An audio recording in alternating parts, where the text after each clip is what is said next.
Welcome to the Cybersecurity and Cloud Podcast, the podcast where we learn from cybersecurity experts how to stay safe, private, and secure on the cloud and in code. CSCP is hosted by Francesco Cipollone, your cybersecurity friend with a passion for all things cyber and sharing stories of other professionals with you. Let's dive in.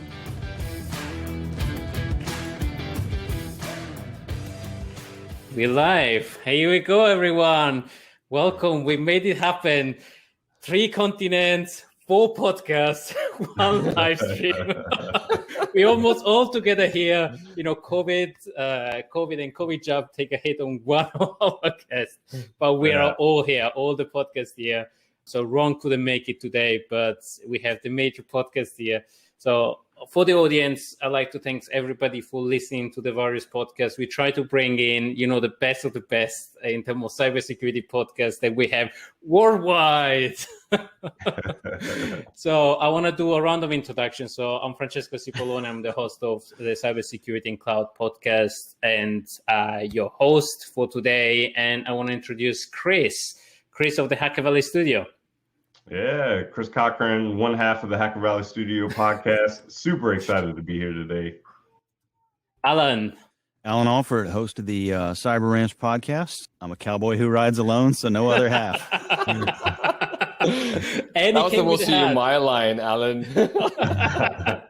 Ashish, when are we going to see your hat? I know. I think at the moment this would do for the moment, but that's the his hair is too perfect for a hat. He doesn't need a hat. It's perfect. His beard's perfect. He's always perfect. I know. This is the younger self wearing a hat, by the way, if you guys are wondering. That's my younger self when I was pre-COVID. But thanks for having me over here, Francesco. Always a pleasure talking to you as well. I am the host of Cloud Security Podcast. The only half, there is no other is on the half. That's me. Yeah.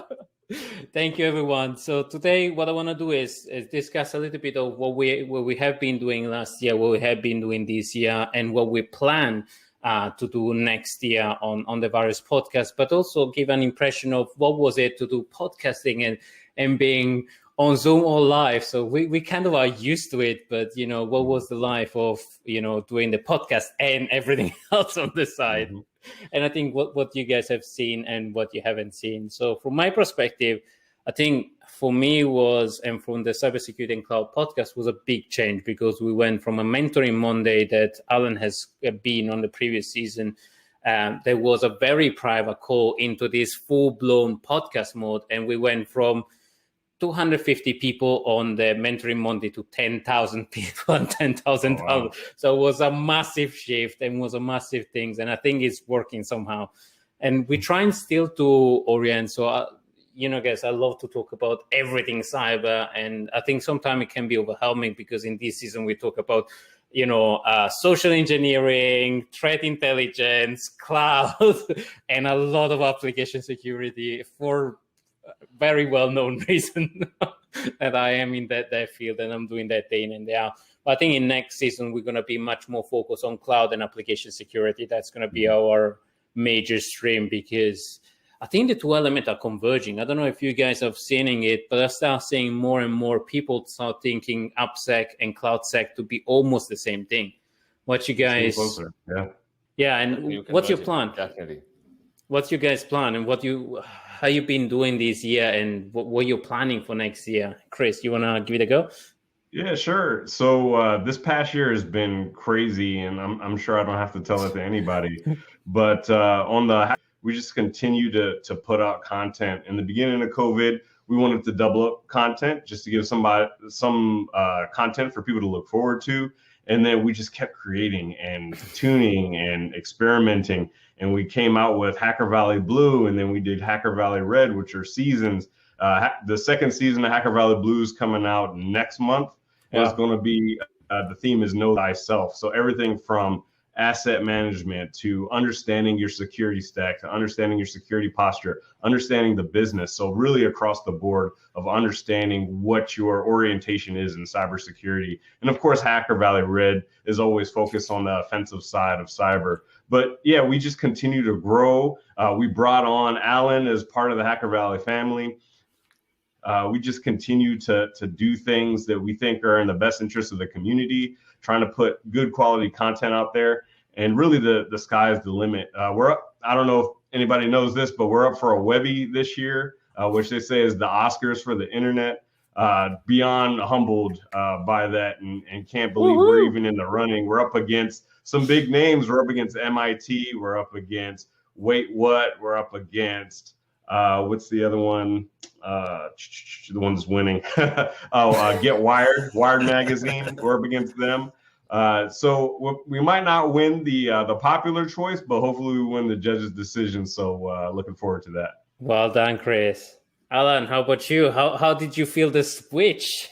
Yeah, so for me, those who don't know, I was co-host of another show for 2 years, and I was partnered with a gentleman who's a really talented media guy, and he brought me in to be the talent, so to speak, and we would interview another CISO. It was a 3-person format.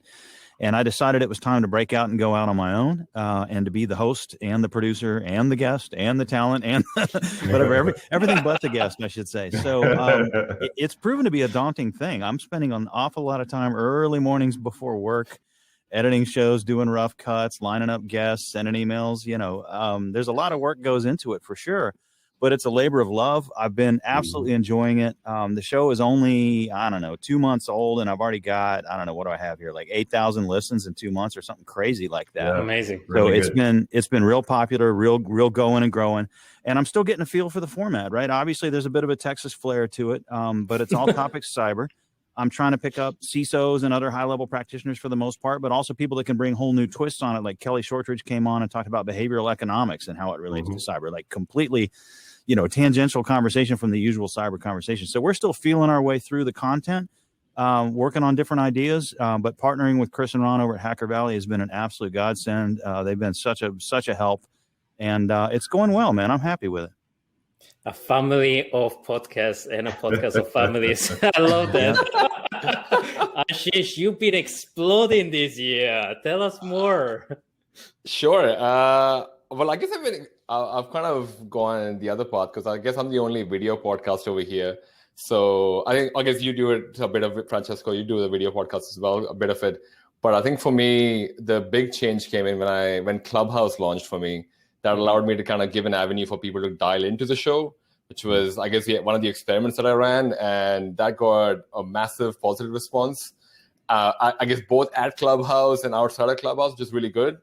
And it kind of made me realize that actually there is no limit to the number of experimentation you can do as well.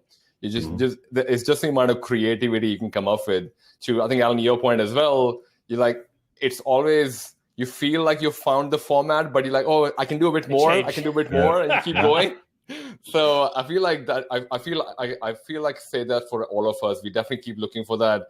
Hey, how else do I make this interesting? And I feel like we've gone on that journey for a whole year, and we've kind of gone down to the path. Now we have a book club series, which ranked like top 100 in Australia technology space, which is pretty awesome for us personally. And I think the support that's come in on the community, because something that a lot of people, at least the guests who have come on the show, have told us is the fact that every time they come on the show, they get like a massive, almost like a feedback straight after.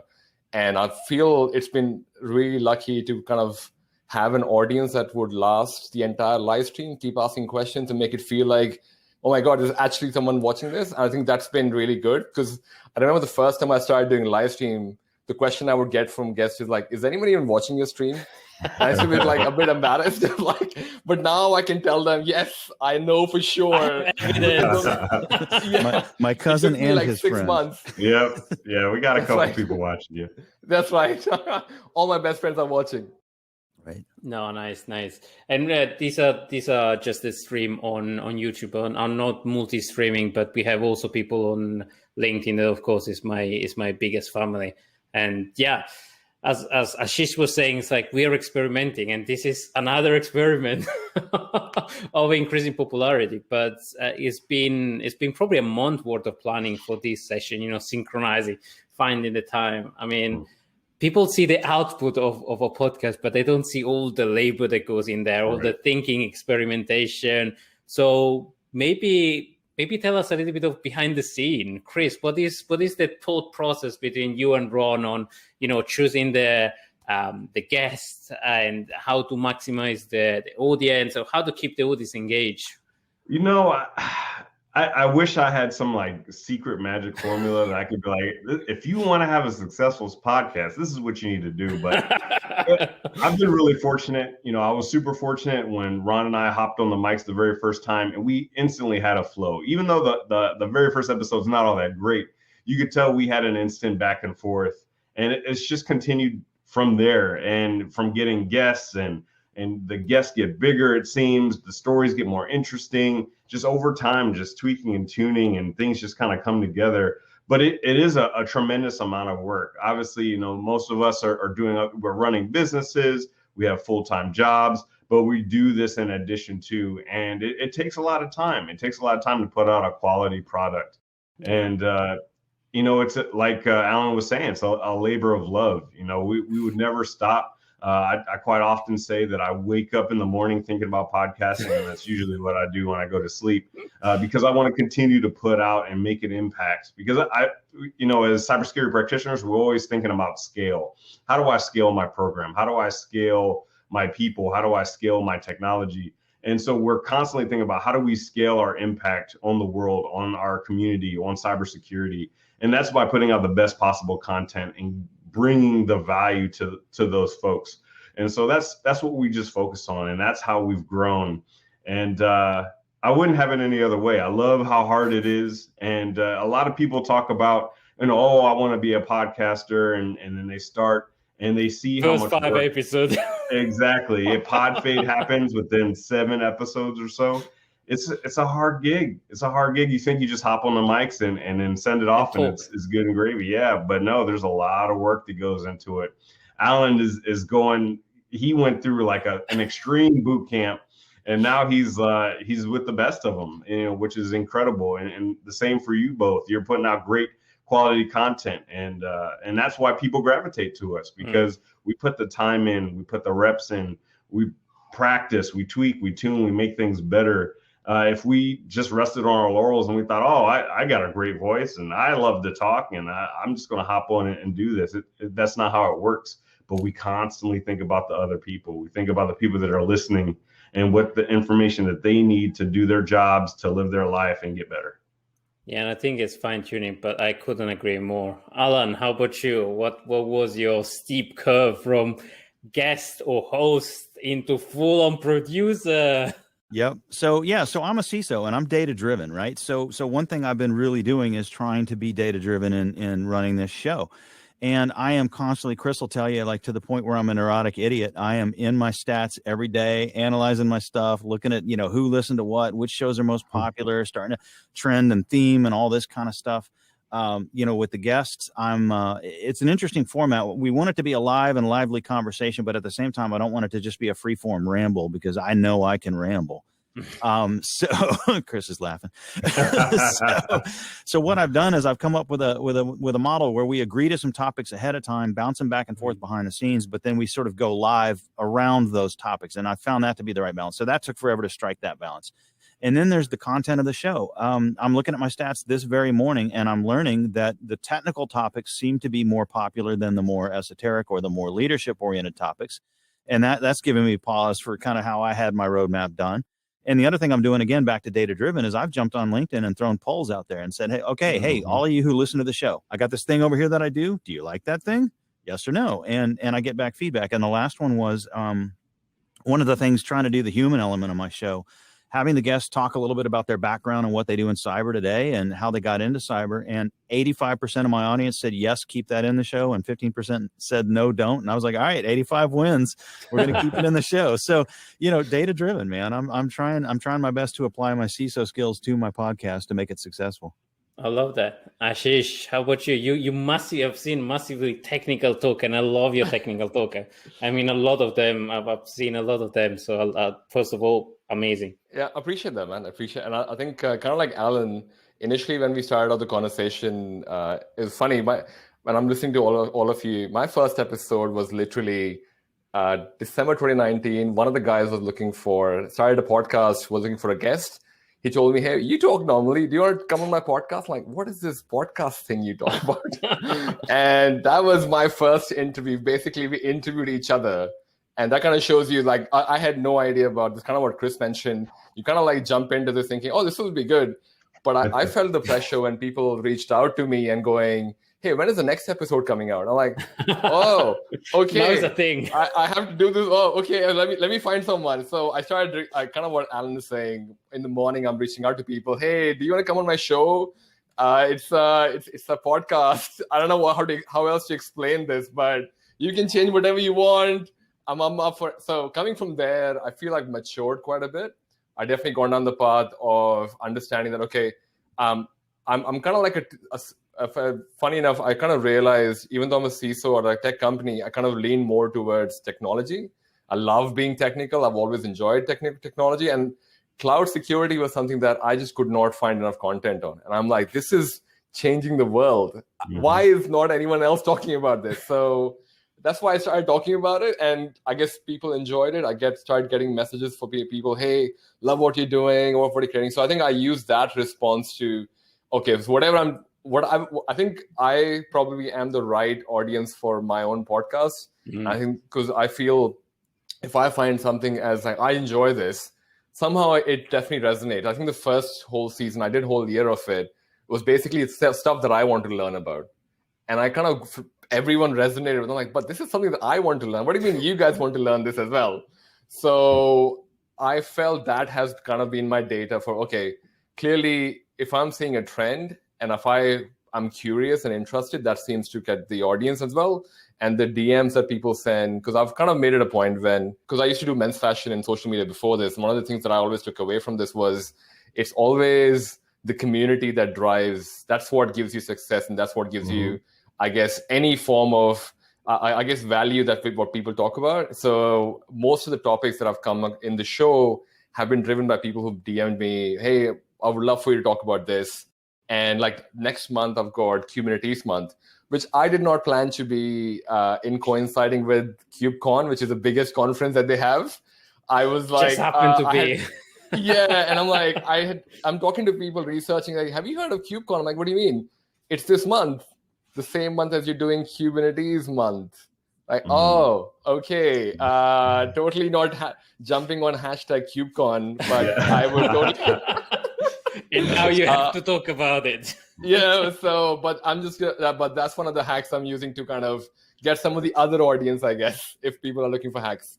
And I love what Ashish commented there. There's an undertone to what he said, which is passion, right? Have a topic that you're passionate about, and that passion is contagious, and the audience will get into it too. That's first thing I always ask guests is, what do you want to talk about? What are you into? And let's have a conversation about that, right? Right. Oh my God. Yes.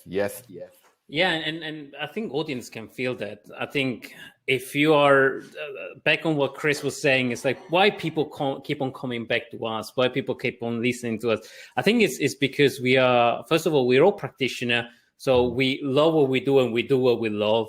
And at the same time, we put an enormous amount of passion, because no sane person of mine will put this amount of work, like wake up in the morning thinking about the guest, going asleep and thinking about, I need to do this processing, or Sunday morning, that is usually when I do the post-processing time. It's like first thing in the morning, let's get the podcast done, let's broadcast out, and it's consistency.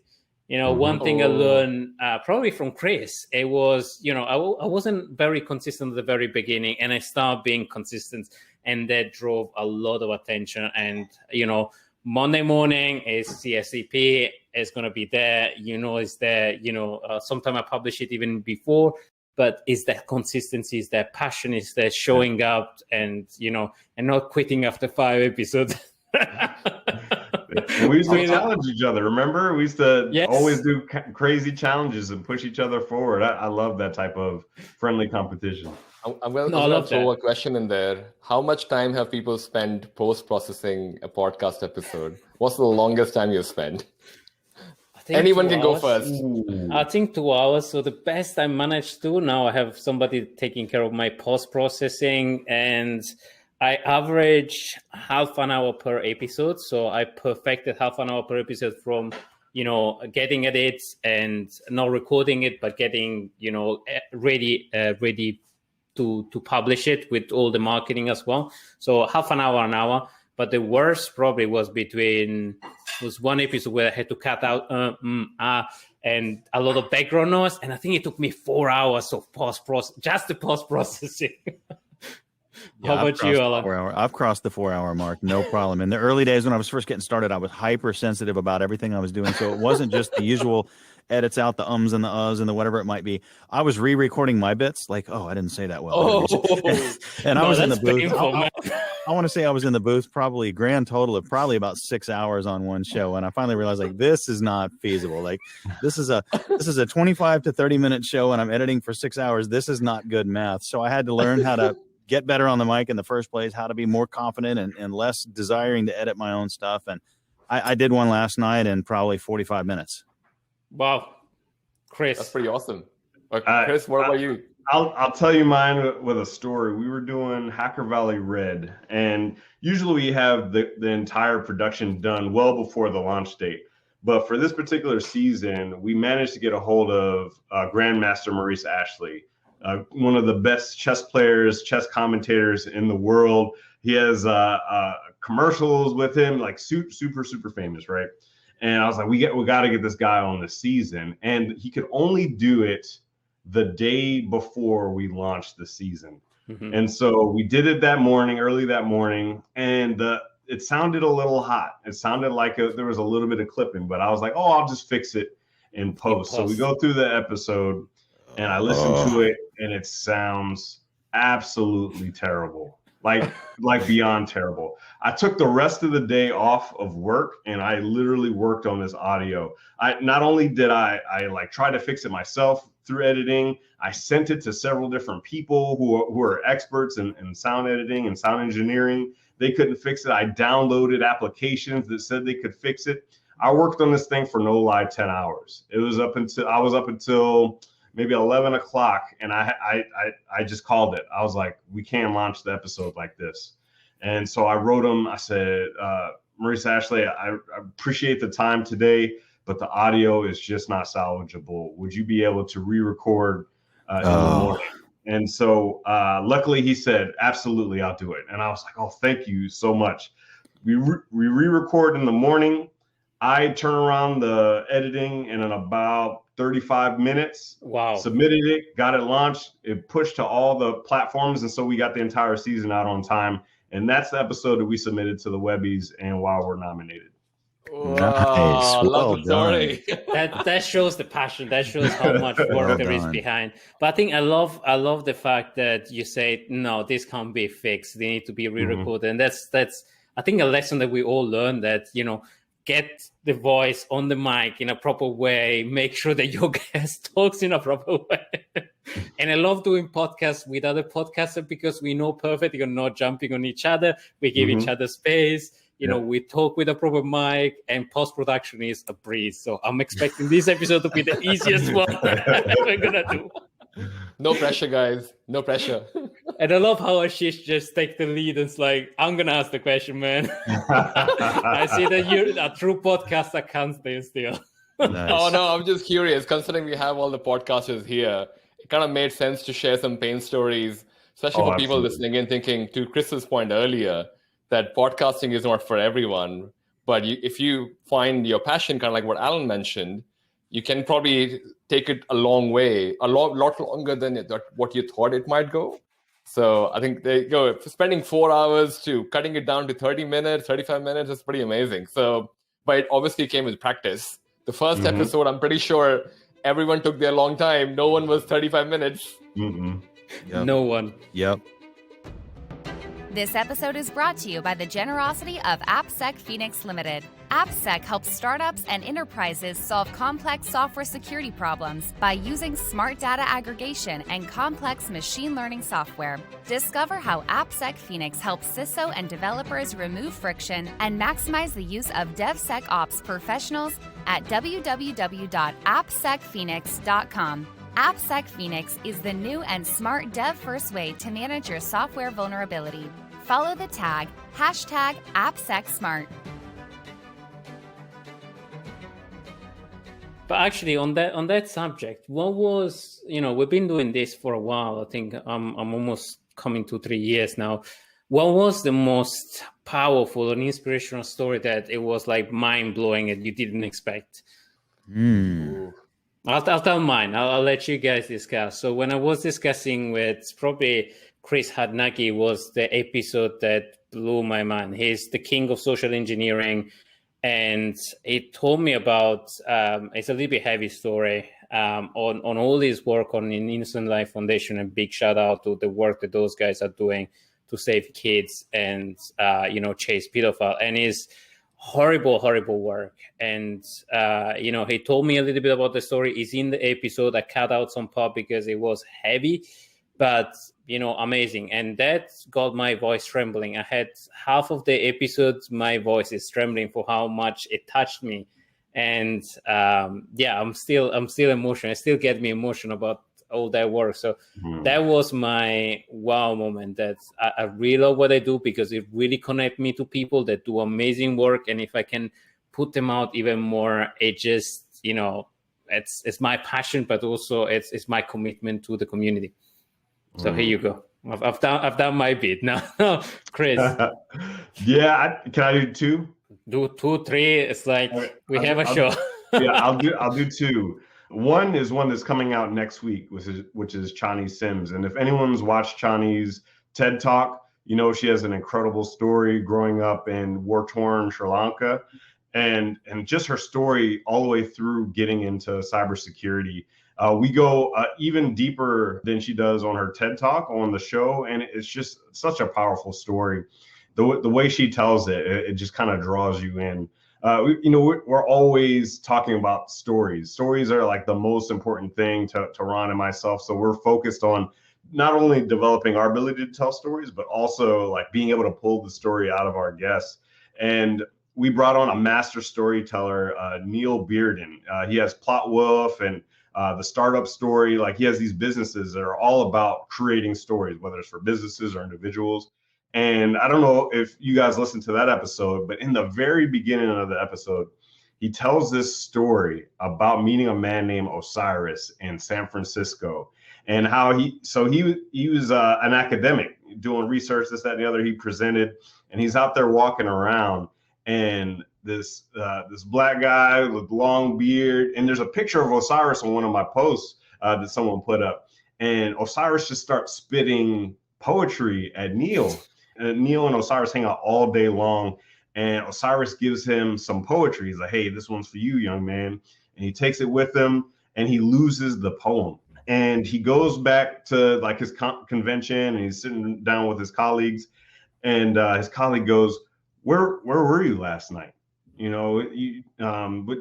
I didn't see you at the function." And he's like, "Oh, I met this guy. He was doing poetry."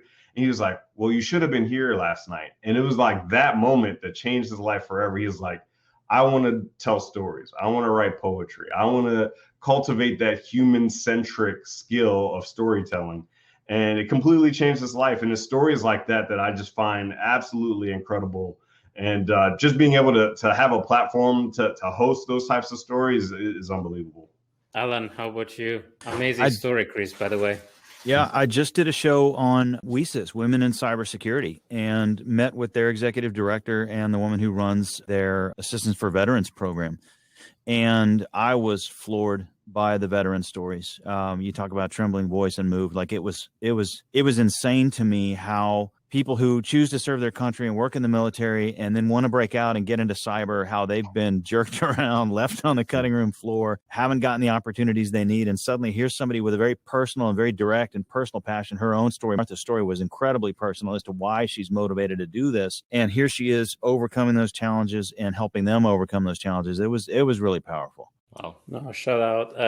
It gets me emotional, and I love those stories. I love the fact that, if I can get one of those stories out that can inspire people, can realize or can make them realize how difficult somebody else's life is, and being, kind to each other, because sometimes in our industry, it's like we get the S out of every part of the business. And sometimes having them realizing how hard it is to get where we are or how much we've gone through or how much other people have gone through, make them, more understanding. Ashish, after you. Funny enough, I've actually got two stories as well. One obviously was from a guest perspective. I loved my conversation with Kelsey Hightower from Google Cloud.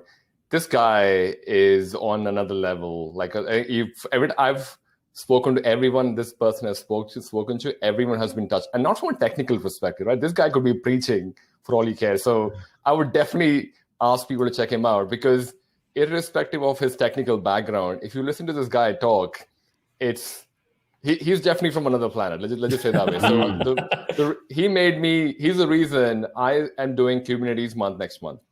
Like he inspired me that much to he made me believe Kubernetes could be the next thing. And I'm like, if this guy is saying it, and then I found this whole community that I was not introduced to, and everyone's a fan of Kelsey Hightower. And I'm like, okay, anyway, that was one. The LinkedIn CISO was the other, where this guy is so humble. I'm sure Allan would have, I think you guys are in the same circle as well. Such a humble guy. I was blown away by those interviews. But the second moment that I want to talk about is when a father reached out to me for his, sounds funny, 10-year-old son who has read the Web Application Hackers Handbook twice. Wow. And he's been studying at home, and he wanted me to help guide his son become a cybersecurity person. I'm like, how old is your son again? He's like 10 years old. He's gone through Web Application Hackers Handbook twice. And I'm like, wow. I mean, that was the time I felt pressure that I am contributing into like this. But so it's a concept which is totally unknown for me. I was asking people who have, I don't have kids at the moment, and I'm asking other people, hey, what do you tell a 10-year-old? How do you explain cybersecurity to a 10-year-old person? Especially as someone who has learned or have you gone through Web Application Hackers Handbook? That to me has been the other wow moment for me, where I guess the podcast has given voice for that, and people trust me with it. I think that definitely has blown me away as well. So those are two of my moments I still cherish. Nice. No, and I think that's what also motivates us to keep on doing what we do, because we learn from, I personally learn from every episode I'm on, from a personal growth perspective, from a professional life perspective, and from a network perspective. That's how we met each other through podcasts, actually. Right. Yep. So it's the secret, right? It's the secret that most folks, you talk about being humble, right? Like, you get a reputation as a podcaster as the guy who knows the stuff, right? And the reality is, I don't know anything. No, we actually are good at asking questions, because we don't know half of the stuff we're talking about. Before the show, I'm doing tons and tons of research to make sure my questions aren't stupid. And then I'm leaning on this guest who's walked into my life and is an expert in some area and field. And I'm literally taking notes. Like, as I'm listening to my own show, I'm like, oh, I didn't know you could do that. Yeah. and it's amazing. The opportunity to learn from being a podcaster is so much greater than the opportunity to teach being a podcaster. For me, that's the case. Mm-hmm. So note for everybody, start a podcast to sound smart. Chris, how about you? What will be the key things that you got from podcasting or from all this experience? Aside from the personal stories, I feel like it's a cheat code. It really is when it comes to learning, whether it's cybersecurity, life stuff. You get to talk to these incredible people and go deep into the story. You can't walk up to somebody on the street and say, "So when you were a kid, tell me about all the problems you had." Well, you could, but then people would hate you, and you would never make any friends. But on a podcast, it gives you like that creative license to go deep with somebody, talk about their childhood. Like Ashish, one of my favorite episodes on the podcast ever was Ashish. We talked about his background. We talked about his relationship with his father. We talked about the men's fashion. What does it mean to be yourself in cybersecurity? Because everyone thinks that, to be a hacker, you got to put on the hoodie and sit in the basement and all that stuff. But no, Ashish, he steps out dressed to the nines. That's who he is. He has perfect hair and a perfect beard. That's who he is. And we talk about being yourself and just having access to somebody and going into their background. And I get inspired just as much. I'm sure that other people get inspired on the listening to the podcast. I get inspired listening. I get to have that conversation. I get to ask the questions that I want to understand. And I'm sure that other people out there have the same questions as well. Fantastic. That was by far the most vulnerable podcast episode that I did. I did not expect these guys would ask those questions. And I kept answering. After the interview finished, I told my wife, this might have been the most vulnerable podcast ever or interview ever in my entire life. Yeah. So I spoke about my dad. Chris and Ron just pull that thread slowly. Oh my God, out of yes. the guest. And it's amazing for me to watch. Yes. This is part of why I joined the Hacker Valley family, is that human angle that Chris and Ron are so good at and excel at so well. I'm trying my best to incorporate that human angle into what I'm doing, but these guys are the masters. Oh my God, yes. Oh my God, yes. The trick how I shielded is fundamentally joking and pulling challenge to Chris and Ron. I dodged the personal question with jokes. No, but it's amazing, and I love this conversation. I just can't keep on having enough. And maybe on twisting it and shifting it maybe towards next year, what would you want to see in your own podcast next year? Which one would be the big guest, or what would be the wow moment that you want to see in your for next year? Ashish, you wanna give it a go? I want to let a secret out that I might have I'm trying to get the Prime Minister of Australia. Okay. No ambitions here. Yes, no ambitions here. I know he's recently, he's the ex-Prime Minister. So I guess President in the US, the equivalent is Prime Minister of Australia. And I'm after the last Prime Minister of Australia who just finished his term. He has started investing in cybersecurity in Australia. So he's heavily investing in that space. So if he's watching, I would love to have him. I've been trying to get his EA for some time, and I need to book some time in it. That would be, because I want to ask why cybersecurity has become his focus for this year. He's always been backing technology, and his name is Malcolm Turnbull. So if he comes in, I would... That I've been hounding his EA, so I hope she doesn't mind me hounding her. But she's been super responsive, so she's good. Yeah, so that would be one guest that I would love to have, because I think that's, if for me personally, there's a technical angle and there is a business angle as well to cybersecurity that is not spoken about enough. Like we speak about, I guess, what sales could look like, what vendorship is like, but no one talks about the actual business side of cybersecurity. Like, why do people sign up and say, yes, I want a solution, whatever it may be, firewall, CSPM, whatever you throw it in there.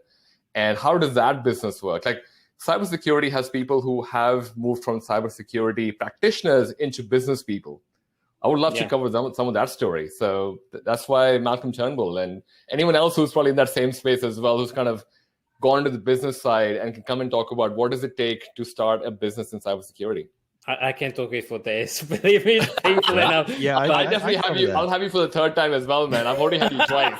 Yeah, we do a lot of business on my show too. There you go. Yeah, we touch on the business topics on my show for sure. Any person from cyber that goes into more executive perspective or closer, if you are cyber and pure cyber, either you are scripting day in and day out, but you still need to have that business awareness. That's why I think our profession is a little bit challenging. But Allan, you were saying? Yeah, so my guest, my target guest, and this is funny. So I'm on an advisory board for a company, security company, cybersecurity company, and Steve Katz is also on that board. And for those who don't know, Steve Katz is the very first CISO ever on planet Earth. He was the gentleman for whom the CISO title was invented.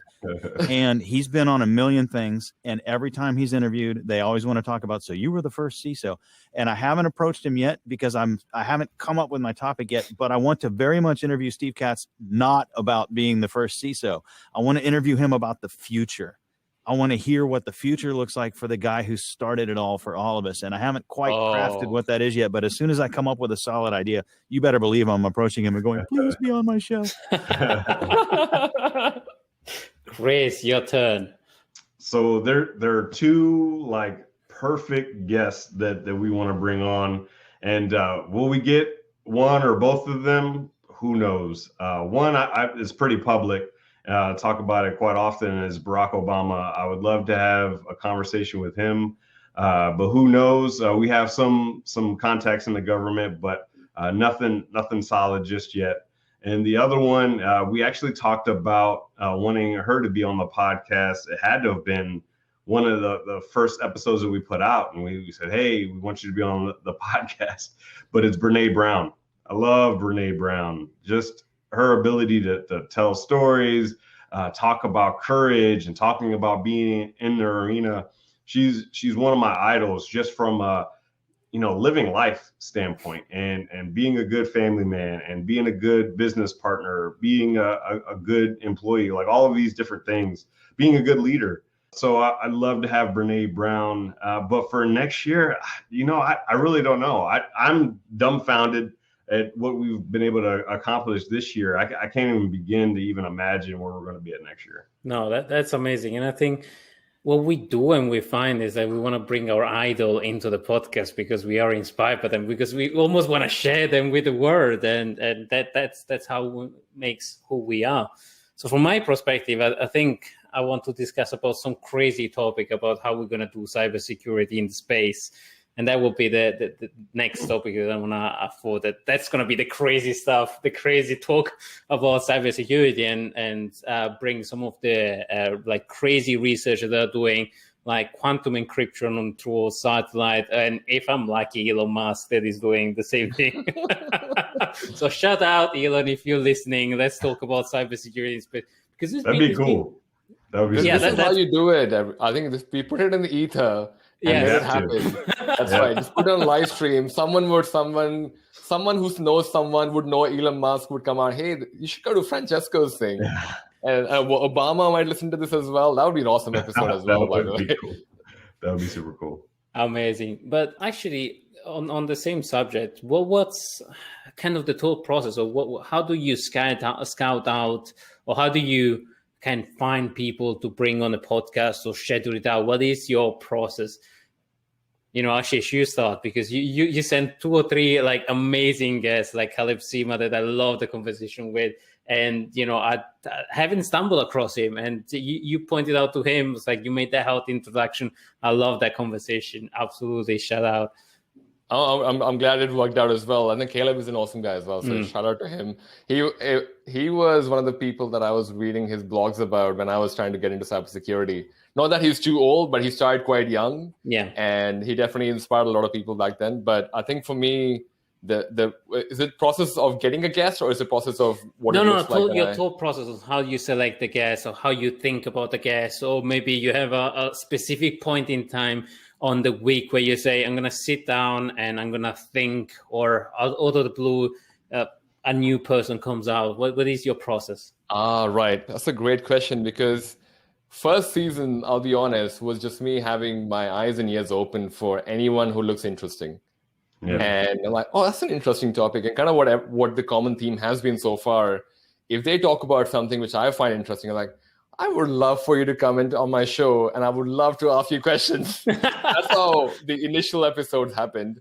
But as soon as I started getting almost like, by the way, it was kind of lucky. I had a few months where it was like a whole month of AWS, a whole month of CISOs, a whole month of, like, I kind of developed a pattern. I did not realize I was developing it, but just, I think the thought process kind of became, it's kind of like became a pattern where I was looking out for those, hey, I've got this, I've got that. And it's only when I got my partner Shilpi on, she was like, she was talking about the fact that, do you realize you actually have like a monthly pattern here and there? You just drop it randomly. And I'm like, what do you mean? Like, have you looked back at your episodes? You have a theme going for certain month, but you don't really talk about the theme. You just keep doing the episodes. So I've taken notes from her, and I've got, I think I've got Kubernetes next month, the Google Cloud one after. So, bug bounty the month after that. I'm starting to have a theme now.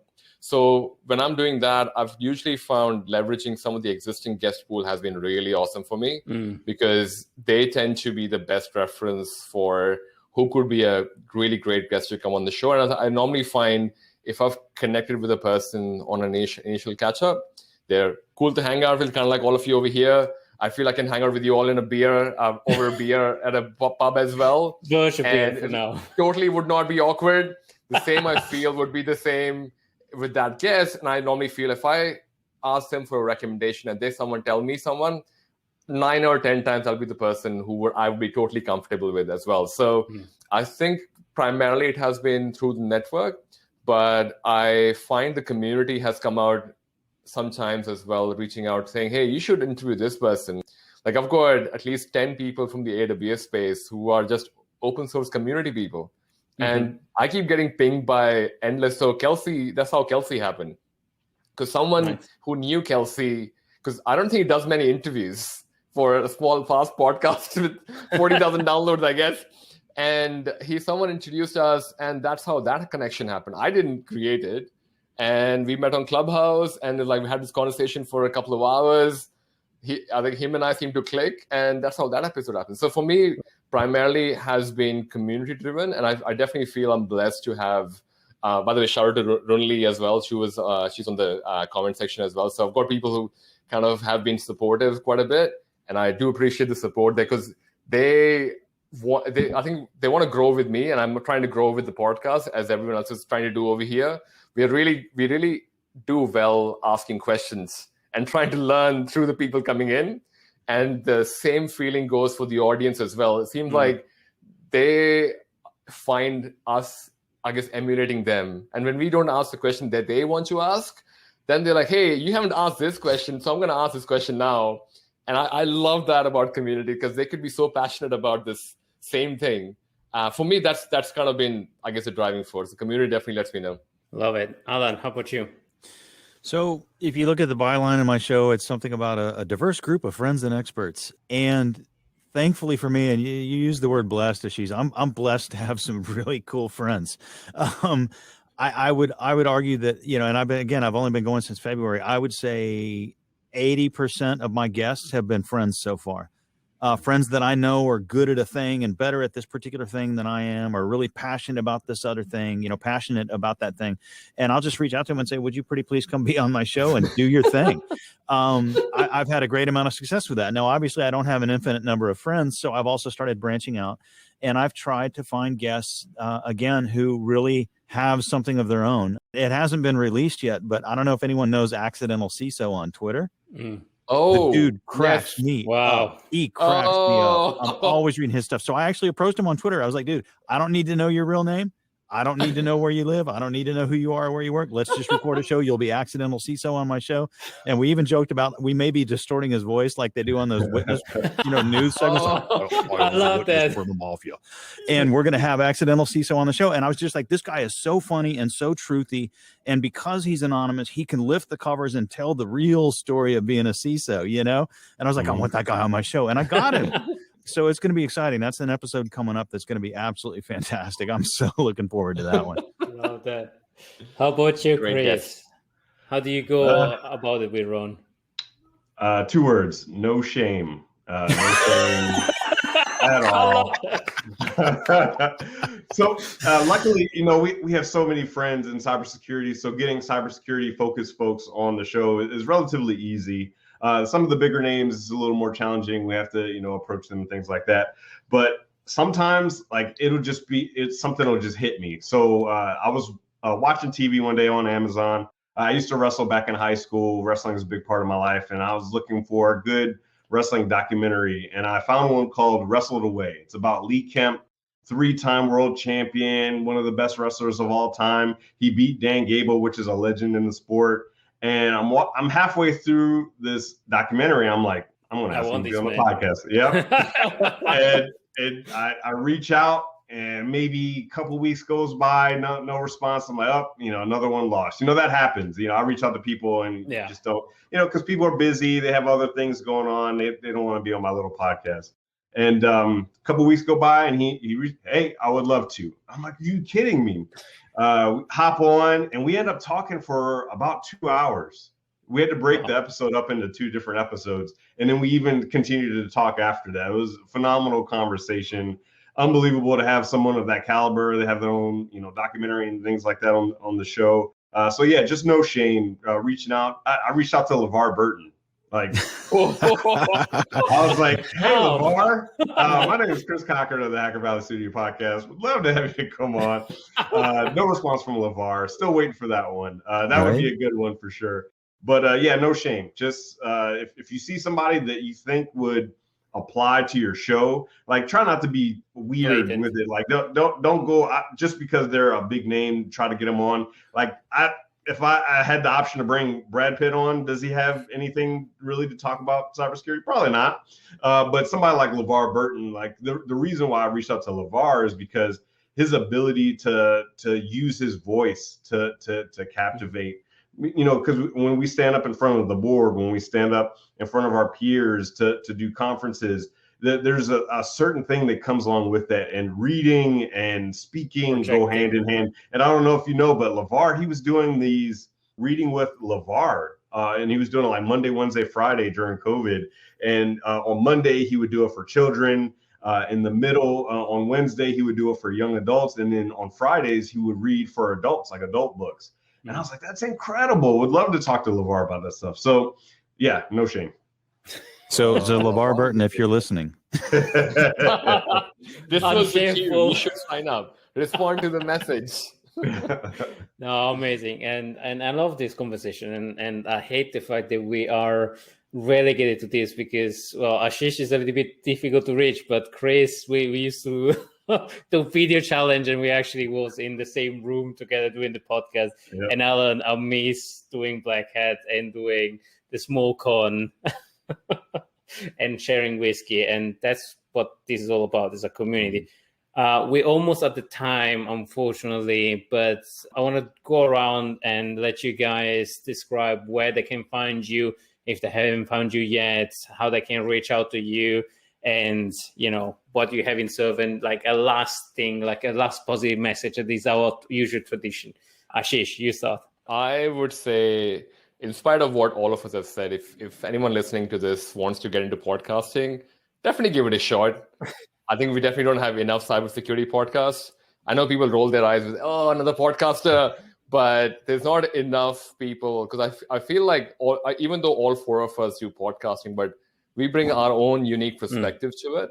So different. And we can all have same people in all of our communities coming and supporting us everywhere. So there's always space, as long as you respect the other person, and it's not, I guess, for lack of a better word, you're just doing it for your own promotion or whatever the thing may be. Talking about the sales pitches that come on podcasts, by the way, but it's like shameful plug.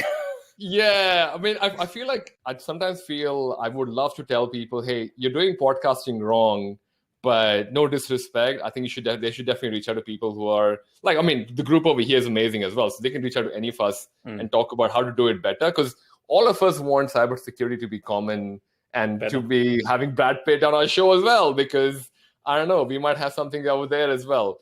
I feel they should definitely give it a shot.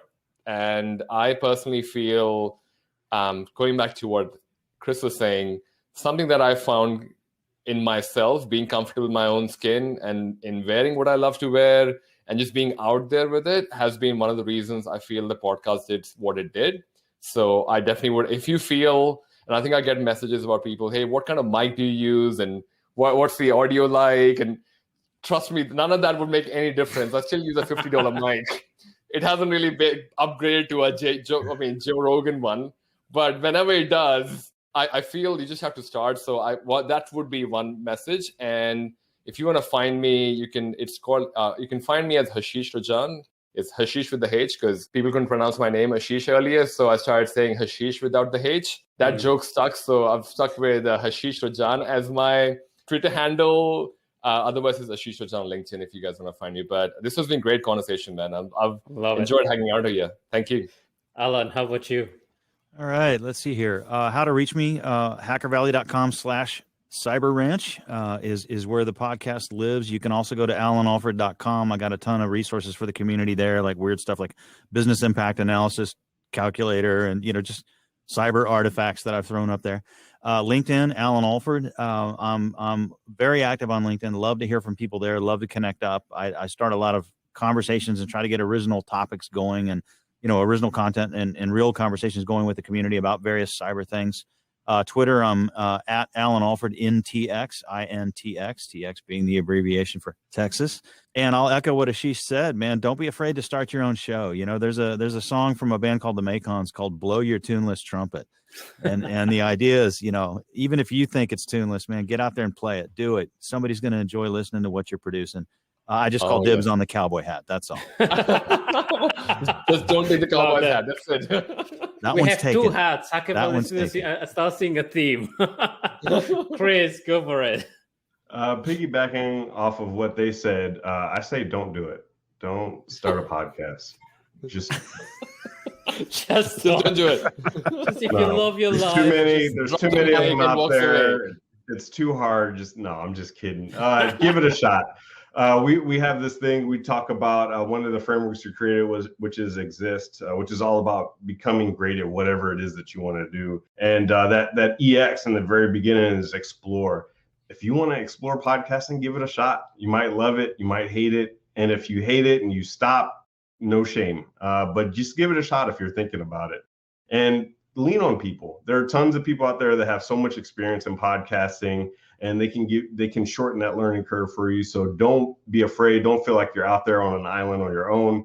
Reach out to people, ask questions. Yep. I'm sure anyone here would be more than willing to help you out. And if you want to reach us, it's easy. HackerValley.com, wherever you could get podcasts, we're there. And also, if you want to give us a vote for the Webby Awards, we'd appreciate it. HackerValley.com/vote. Super simple to get to. Appreciate it. This has been great. I love it. I love this conversation. I want to do this all day long, but unfortunately we have a whole day job that unfortunately we have to still go back to. Maybe one day we make this as a full time. But this was your host, Francesco, Frank for friends, because I have the same problem of Ashish. Nobody can pronounce even my name, not even talking about my surname. So I am FrankSec42 on Twitter. I am Francesco Cipollone still on LinkedIn. And if you want to hear us, is a CSCP or Cybersecurity Cloud Podcast on iTunes, Spotify, or www.cybercloudpodcast.com. This was amazing, guys. I love this. And yeah, we are just at the hour. So, Allan, you want to say something? I got something for you. You ready? Okay, shoot. This is the next level of podcasting when you start showing off your kid. Guys, thank you so much for coming on the show, and everybody listening, thank you so much. Go and listen to these guys. They're amazing. And Shameful Black, come and listen to us as well. Thanks for having us, man. Thanks for having us, guys. Be good, y'all. Thank you. See ya. Yes, bye. We hope you enjoyed today's episode. Please leave us a review on Apple Podcast and post it on social media tagging Cybersecurity Cloud Podcast for a chance to win a $100 Amazon gift card. Discover other episodes at www.cybersecuritypodcast.com.